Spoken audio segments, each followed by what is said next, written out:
अस्सलाम वालेकुम दोस्तों, कैसे हैं आप सब। उम्मीद करता हूँ आप सब बहुत ही अच्छे होंगे।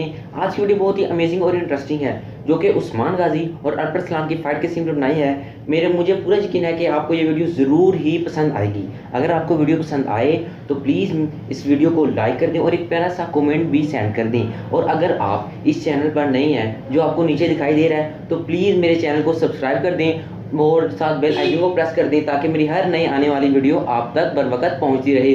और अभी हम वीडियो